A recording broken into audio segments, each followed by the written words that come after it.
Today's daf we're going to be learning is Zevachim daf samach bet. This is the daf for Shabbat. We're going to get started with Rav Yosef. We started yesterday's daf at the very end, and we quoted this Mishna Masechet Midot about the Bnei HaGolah. When the people came back from this to build the second temple, they expanded the size of the altar.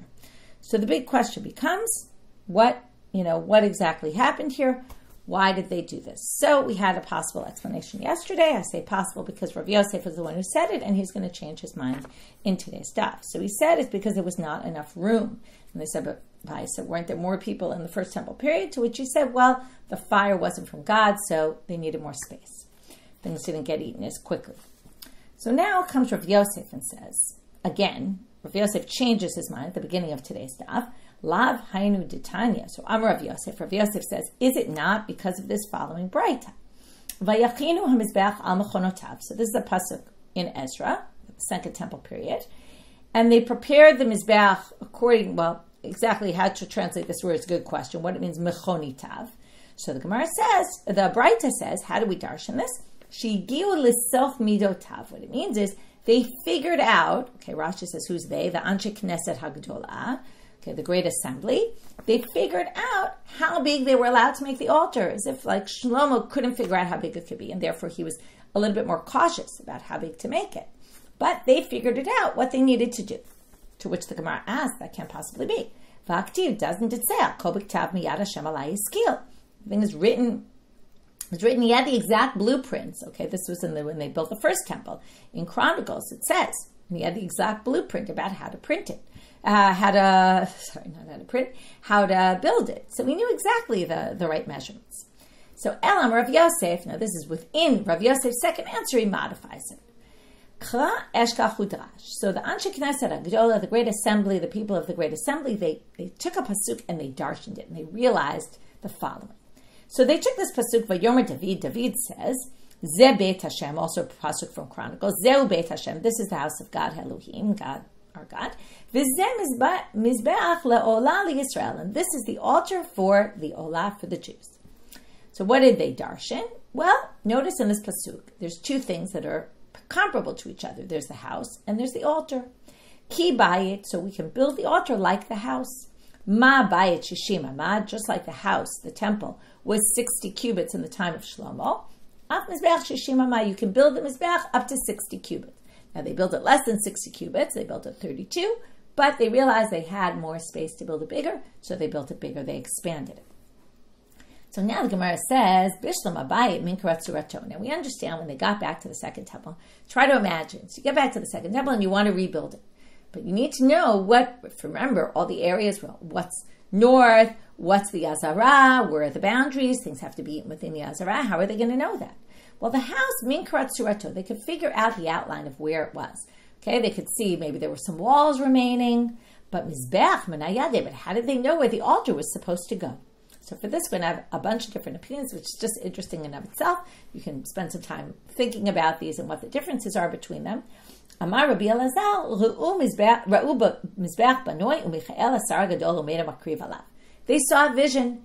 In their vision, there was an altar, and Michael, who was one of the angels, was standing and offering sacrifices. And then they knew this is where the altar is. So they had a vision.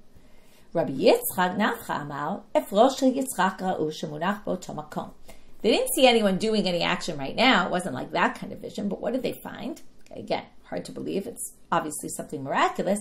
They saw ashes from the Akedat Yitzchak, from when they offered up the offering instead of in place of Yitzchak, the ram offering.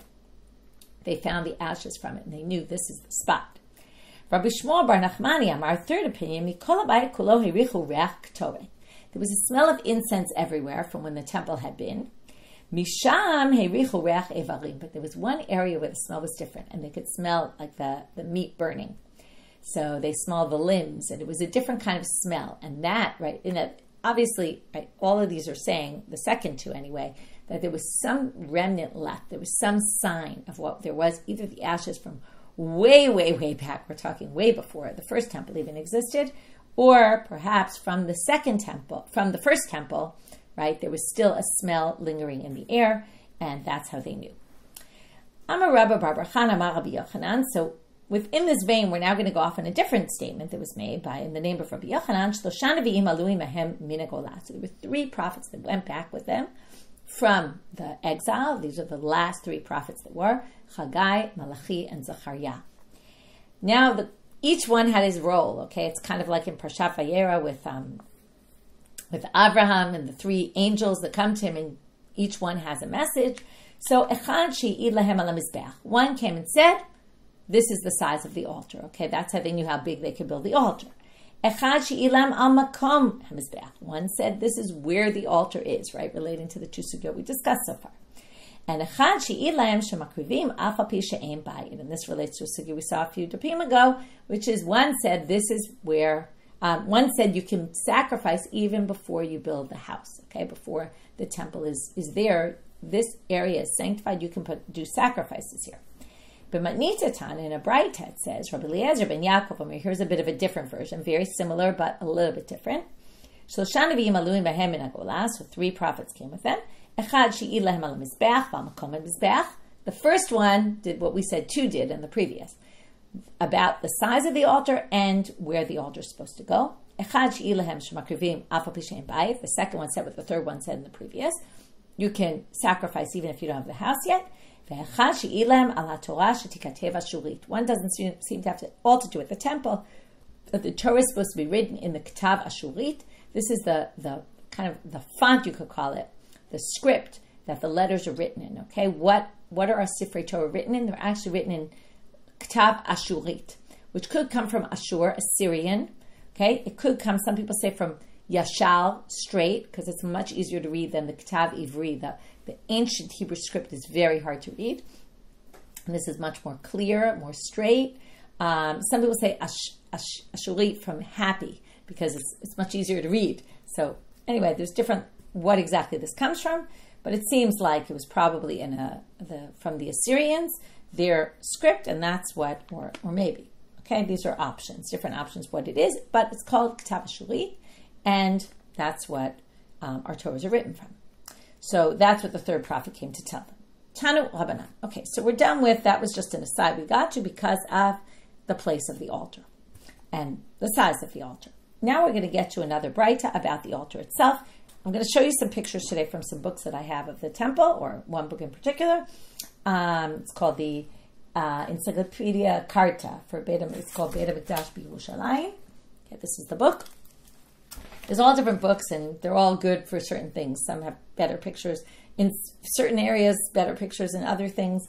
Kind of helps to have a selection of books, because if you're looking for something in particular, it's always easier to be able to see pictures, and some have better pictures than others. So Tana Rabbanan, Keren v'kevesh v'yesod v'ribua ma'akavim. Okay, these are 4 parts of the altar that are essential. One is the Keren. Okay, these are the big like squares that stick out at the top here. You could see one in the corner here. Okay, at the very top you get to there, and in the corner there's this big square. That's the Keren. It sticks out 1 cubit. Okay, remember the Mizbeach was 9 cubits in height, and then 1 more cubit of the height that the kranot jutted out of. That's essential. The Kevesh, that's the ramp. This is actually a good picture of the ramp. Okay, we're going to see today. The ramp came from down there, and they would go up the ramp. It also had these side ramps. Okay, there were side ramps. You'd go up this way and get to the main ramp, and then you could go up over here. We're going to end our daf with this and get to the sovev, which is that part that goes around at mid-height. You can see there's the red of the chut hasikra, and right above that is the sovev, which is this area that was a cubit wide that jutted out a cubit, and the kohen would stand there when they would sprinkle the blood on the upper part of the altar. So that is essential, the ramp, the yesod, which is at the base. If you remember, it's on the north and the west side. You can always remember because it's the side where they do the slaughtering, and it's the side that's opposite the hechal on the west side. Okay, because that's always more into the room, the west side. You remember when they took the chataot chitzoniot and they came out, they poured it right in the base, right there on that western side. Viribua, it has to be square. So all those things are essential. Otherwise, the Mizbeach is disqualified.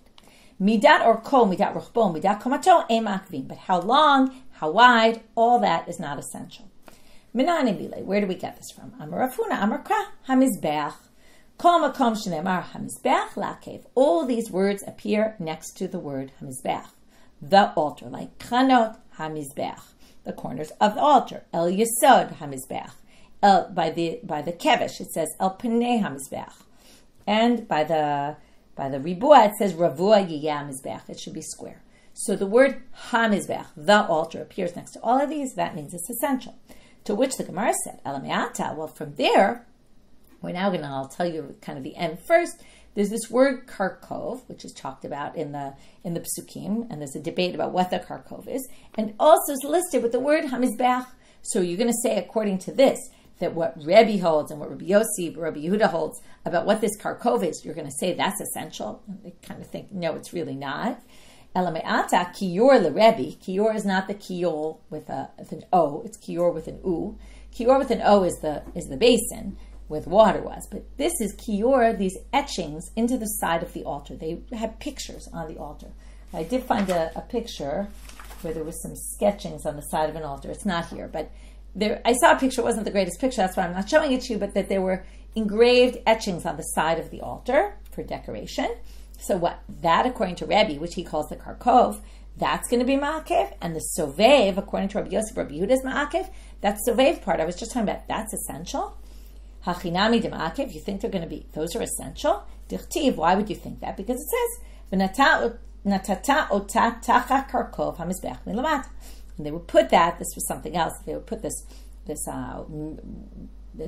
design thing of, it was made of nechoshet under the karkov, and what do you see here? The karkov of the mizbeach. So the word karkov is mentioned next to the word altar. Vitanya, and it says in a braita, Ezu karkov, Rebbe Omer Zekior. By the way, I'll show you. Okay, this is the one they're talking about now. We're going to see it later, but there, you see this white part? Okay, this is the sovev. Under it, there's this design thing here. It's very hard to see in the picture, but it's kind of like, it looks goldish, but it's not, I don't think it's gold. I think it's made out of copper, but I forget exactly. But that's sort of like this design on the side, and it's at the midpoint of the altar. It's right above that red Huda Sikha that we've talked about. So now they say, what is the karkov? Rebbe Omer Zekior, that's etchings, these drawings. Rabbi Yosef, Rabbi Yehuda Omer Zas Sovev. It's the sovev. You can see it's right near the sovev there. So the Gemara says, in fact, they do think the karkov is essential. Either the etchings, according to Rebbe, and according to Rabbi Yosef, Rabbi Yehuda, the sovev. How do we know this? This is really only going to prove Rabbi Yosef, Rabbi Yehuda. Detanya, Ocho Ayom Nifgema Keren Mizbeach. Okay, we need some background. It's a very interesting story. We've talked about before about the Pharisees and the Sadducees, right? The Prushim and the Tzdukim. And a lot of the Kohanim were Tzdukim. And there was a big debate. One of the big central debates between the Prushim and the Tzdukim, besides we had like the big Para Aduma debate, can it be done with a Tvul Yom, if you remember? Another big one is, do you have to do Nisuch HaMayim on Sukkot? This libation of water that they would do. The rabbis really believed in it. It doesn't say so in the Torah explicitly. They darshan it from the words about all the sacrifices on Sukkot. There's different sacrifices you bring every day, and there's a mem and a yud and a mem, and they darshan this mayim, and they get to Nisuch HaMayim. And the Tzdukim didn't believe in Nisuch HaMayim. So one day, one of the Tzduki Kohanim came and just poured the water that they prepared for the libations onto the ground. And I think maybe on his feet or something. And people got really upset. They had etrogim with them, so they pelted the tzdukim with etrogim and with stones. And because they were throwing things in the temple, what happened? Nifgema kerem mizbeach. They actually, right, with the stones, they ruined one of the corners of the altar. They broke it a little. So they made a hole in it. Ve'viu bul shemelach v'stamu. And they took a chunk of salt and they filled it in with the salt. It wasn't because it was going to help it be kosher for working in the temple. No, it's not kosher for working in the temple. Okay, it was broken. The salt wasn't really going to fix it. So why did they fix it then? In other words, point being, disqualified now the altar. They can't use it till they fix it. Just for the looks. They didn't want it to look like the mizbeach was blemished, was problematic. Even though it was problematic, but they didn't like the look of it in the temple. Because any altar that doesn't have those four essential things is disqualified.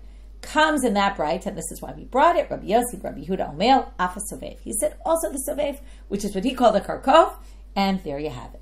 Okay, now, just one point about the story. Obviously, it's hard to talk about the story without really pointing out what's going on here, that Here they had this whole big argument about the Nisuch HaMayim, and they thought that was so important. In the end, they ended up ruining the Mizbeach, which is crazy, because the Mizbeach is such an important element in the temple, and now they couldn't even use the Mizbeach, and that was all because they thought it was so important to basically, make a big issue of the Nisuch HaMayim, and ended up ruining the altar and inability to sacrifice sacrifices. So sometimes you lose, you get so involved in some fight over something, and you can really break something much bigger. So it's just an interesting story. An interesting story that we can learn from. Tanu Rabbanan, Ezu Karkov. So now we have another opinion about what the Karkov is. Ben keren lekeren makom hiluch raglei kohanim ama. Between the keren, now some people say that a Karkov is a groove. Okay, some people even think, we're going to talk about that. It was also on the side of the altar, what I said, and it was in a groove within the side of the altar. But here they say it was a groove in the ground, a place for the kohanim to walk. Think about it. They're 10 amot off the ground. That's pretty high, right? If each amma is about 9.6. No, each is 9.6 times, 1 second. Each amma, I have to remember what an amma, 9.6 times 6. Each amma is about 57 centimeters. So 10 amot is 570 centimeters off the ground. Okay, so it wasn't, 10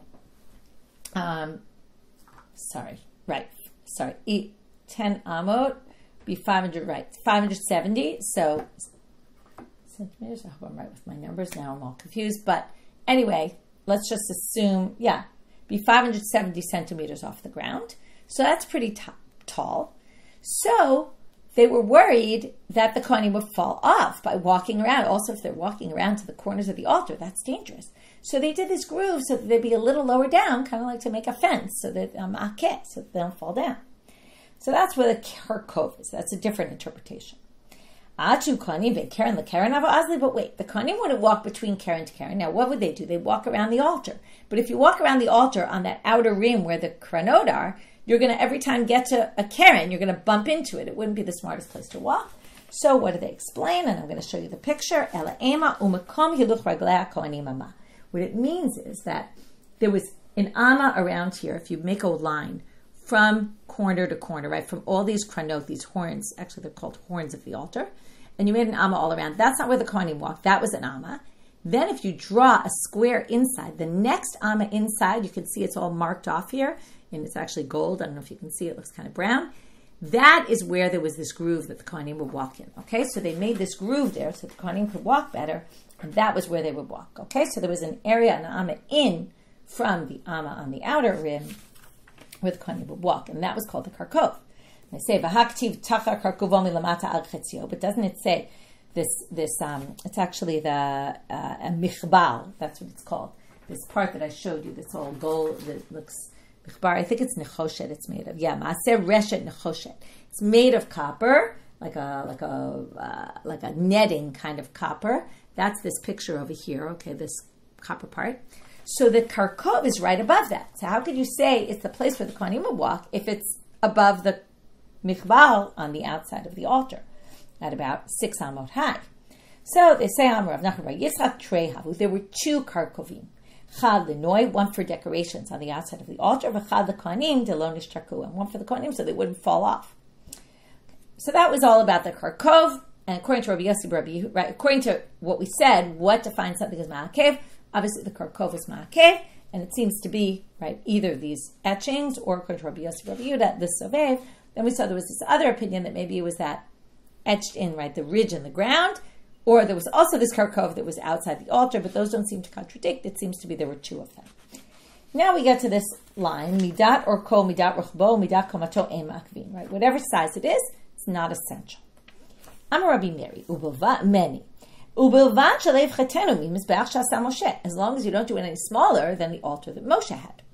So now we want to know, obviously, v'kama, how big was the altar that Moshe had? Now you could just open up a chumash and look, but we are in the Gemara, so we're going to hear Rav Yosef. Rav Yosef, Amma, it was 1 cubit. Now it sounds like he's saying 1 by 1 by 1 cubit. Now, Gemara tells us that the rabbi started mocking him and saying, 5 amot orech v'chamesh amot rochav revua yam mizbech. What are you talking about? In the Torah it says explicitly, it's 5 cubits by 5 cubits, and it's a square. You can't say it's 1 cubit by 1 cubit. What is that, Rav Yosef? So comes Abaye to Rav Yosef's rescue. If you remember, when Rav Yosef got older, he was a little forgetful, so maybe he forgot, I don't know. Well, Amalei Abaye. Dilma makom maracha amar. Maybe what you meant was the place of the maracha where the fire would be on the mizbeach of Moshe. Now here it works perfectly because the mizbeach was 5 by 5. Each of the corners takes up 1 cubit. So now if you have a square, so each on every side you're going to have 2 horns. So you're going to have to take away 2 cubits, right? Because on the length you have 1 and 1. So take away 2 cubits. You now have a space of 3 by 3. Within that 3 by 3, you need an amma for the kohanim to walk around.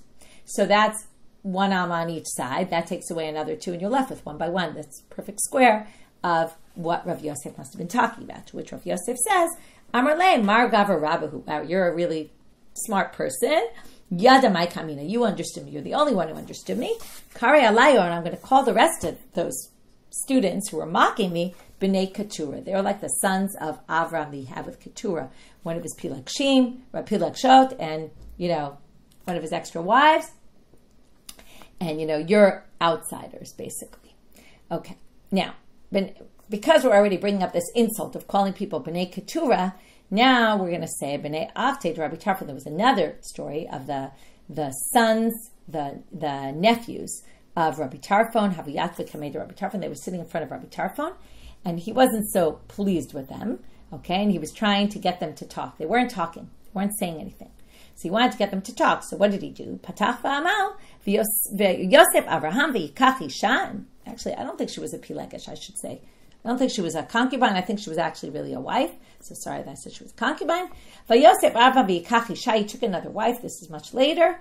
Ushma Yochani. And her name is Yochani. Now, what would I say? I challenge you to go open a Chumash and find this pasuk. It doesn't exist. What was he trying to do? He was trying to get them to talk because they weren't talking in shir. They were just silent.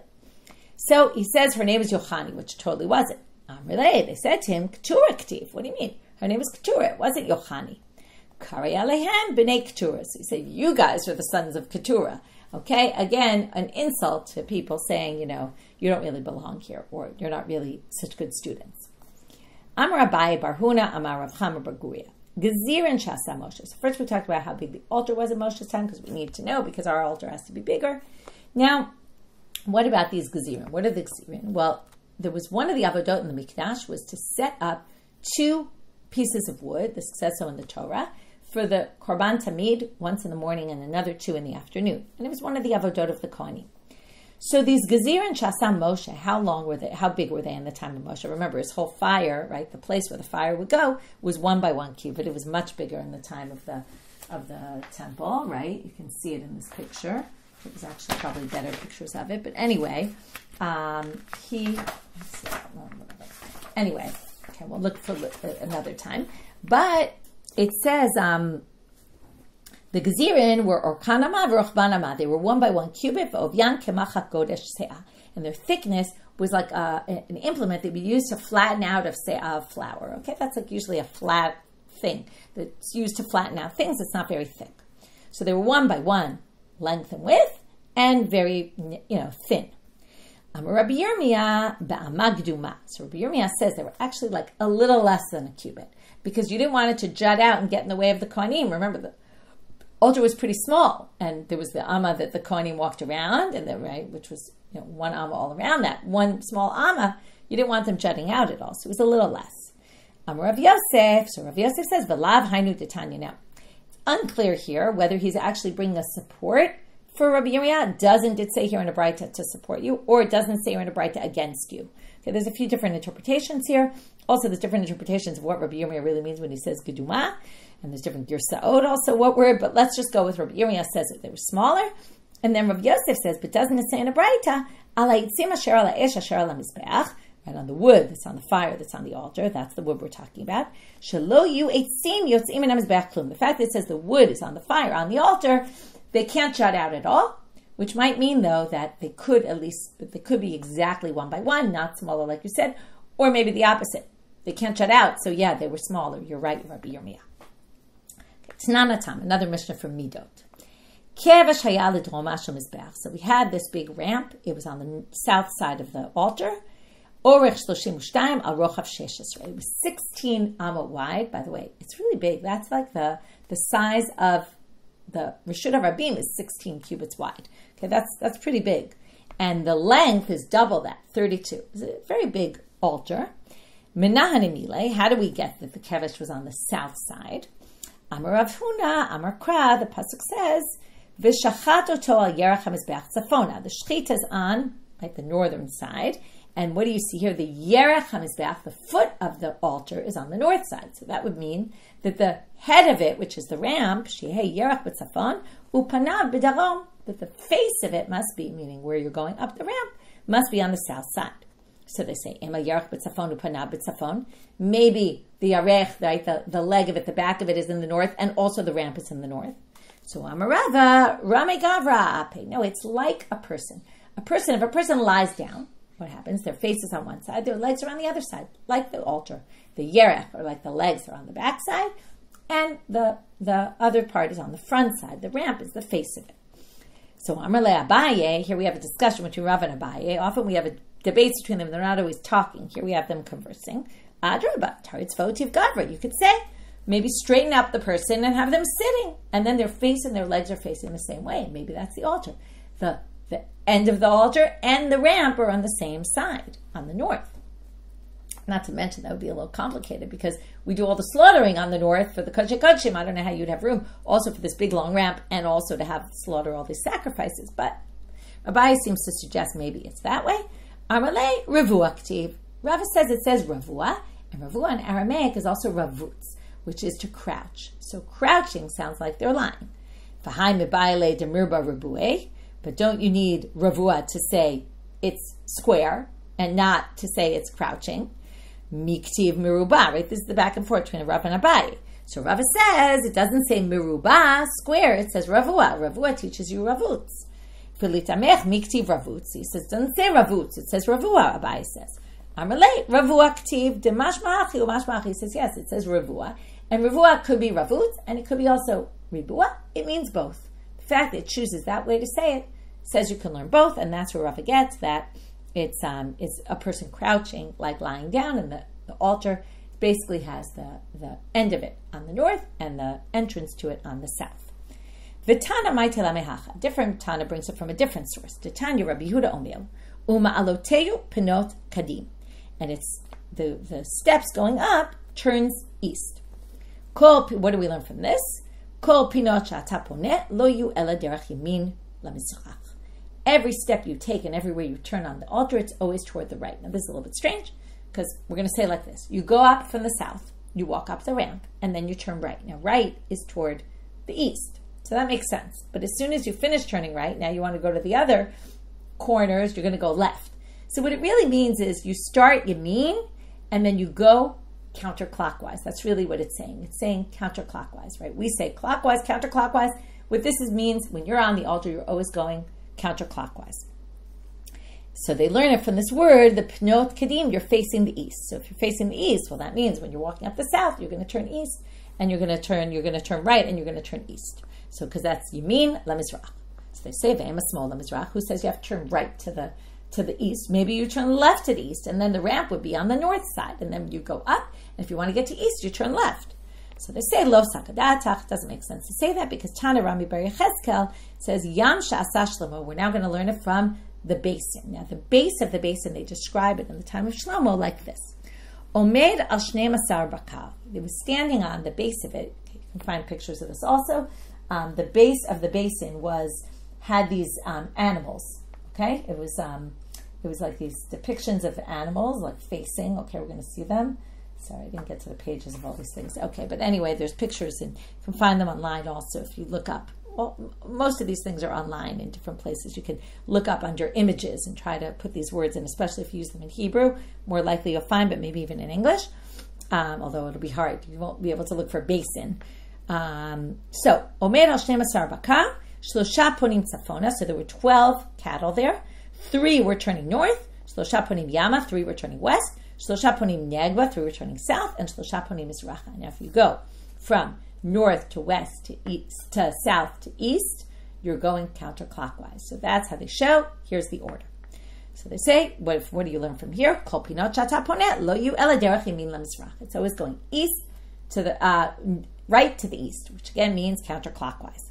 So they say, what do you mean? No, that pasuk describing the kior had to describe the base of the basin, and it had to say there were 3 on this side, 3 on that side, 3 on that side. Why are you assuming it's talking about how you're supposed to turn when you're in the Beit HaMikdash, in the temple? So they say, came ponim lamali. Why do you keep saying these are ponim this way, and these are ponim that way, and these are ponim that way? Could you say there's 3 turning north, and facing north, and 3 west, and 3 south, and 3 east? You didn't have to say ponim each time. It would be obvious you meant that.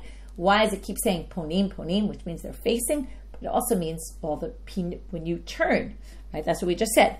Kol pinot shata poneh. Every time you turn at the corner, it's also the same root, and that's where they learn it. The fact that it says it 4 times there. Okay. Sha'al Rabbi Shimon ben Yossi ben Lakunya at Rabbi Yossi. So Rabbi Shimon, son of Yossi ben Lakunya, asked Rabbi Yossi the following question: Omer haya Rabbi Shimon ben Yochai avir yesh ben kevesh lemizbech. Did you hear this crazy thing? Rabbi Shimon ben Yochai said there was space between the ramp and the altar. When you got up the ramp, before you got to the altar, you would think the ramp attached to the altar. But I heard, and did you ever hear this? That Rabbi Shimon ben Yochai said there was a space there. There was a gap. Okay, like mind the gap on the subway, right? There was a gap there. So Amar lo. So Rabbi Yossi says to him, "What? You don't think so? It's obvious there was a gap. Why? Halok farne emal v'asita olotecha basar v'adam." It says, "Do your korbanot olah, your offerings, your burnt offerings, the meat and the blood." So why say the meat and the blood together? We want to compare them. Madam bizrika, af basar bizrika. Just like you have to throw the blood, they would stand at the bottom of the base, right at the bottom of the altar, and they would throw it onto the corners of the altar. Also, the meat has to be thrown. Thrown from where? Well, they carry it up the ramp, and then when they get to the top of the ramp, they throw it because there's this gap there. So they throw the meat. Hard to imagine this.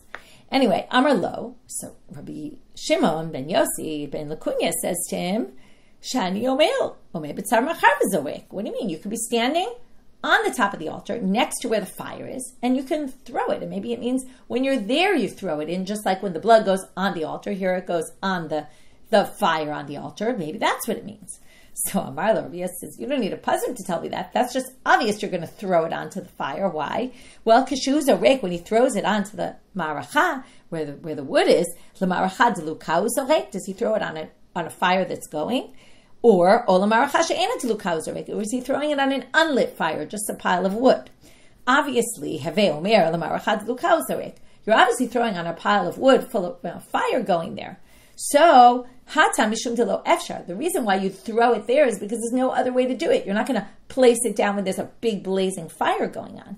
So, you don't need a pasuk to teach me that. So, if the basar is teaching you, the habasar v'adam is teaching you, if the meat is thrown just like the blood, it must be thrown from the ramp onto the altar.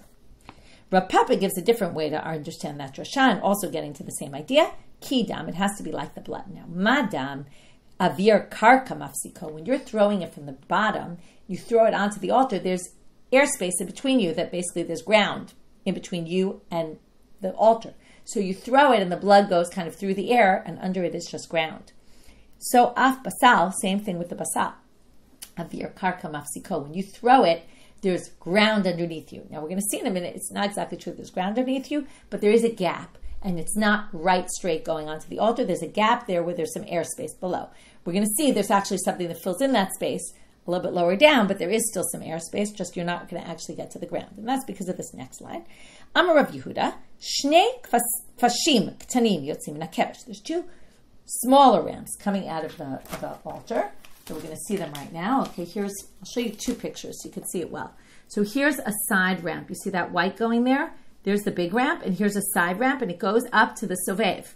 Okay, to get to the sovev, you can't get to the sovev from the big ramp, because the big ramp leads you up to the very top. How do you get to that sovev, which is, a little over the midpoint? You're going to need to take that side ramp. Okay, now you can see here the side ramp. On one side, it actually went straight up from parallel to the ramp. But here, there's one that goes to the side and then goes halfway up, and then it goes across the other way. There's like a double ramp. I don't know if you can hear. Now you can see it better. Okay? So, these 2 kfashim that went up, Bahem ponim la yisod ulasovev. It gets you also to the yisod, that base at the bottom of the altar, and also to the sovev. Umuvdalim and amizbeach melonima. And also there was a little bit of a gap. Shenemal, saviv. How do we know? Because it says saviv. Now, saviv means that you have to be able to get to the altar and go all around it without anything attached to it. So those ramps couldn't have been attached, not to the sovev, not to the mizbech. There had to be a little bit of a gap. They said this was like a hair's breadth, like very small. Whether the big one had it really small or maybe a little bigger than that, but there's machloket about that. Rabbi Yehuda, Ravua, he proves it from the fact that it says it's square. Now, if the ramp went all the way up to the altar, it wouldn't be square because it would be, right? It would be a shape like a square, but on one side of the square, it's attached to this kind of slide going down. You wouldn't call that square. So, Itzrich l'michtav saviv, Itzrich l'michtav ravua. Why did you need around and also square? Well, ikat rachmana saviv hava mina da'agil ma'agal. Said you have to be able to go around. Well, that would mean maybe the whole thing was rounded, okay? And it's not. Therefore, kata rachmana ravua, that you learn it was square. Ikata rachmana ravua, if you said square, hava mina da'arch v'katin. You might have thought it's rectangular because you could call ravua. It's really just a four-sided object. Could have been rectangular. And that's why it says saviv, to know its equal sides. Tanan hatam. And here we're going to get to where exactly how the ramp worked. Or we'll see the sizes. This is our last part for today. The ramp in the altar is 62 cubits. Now, let's do the math. We said the altar was 32 by 32. And we said the ramp was 32 in length. 32 plus 32 is 64, not 62.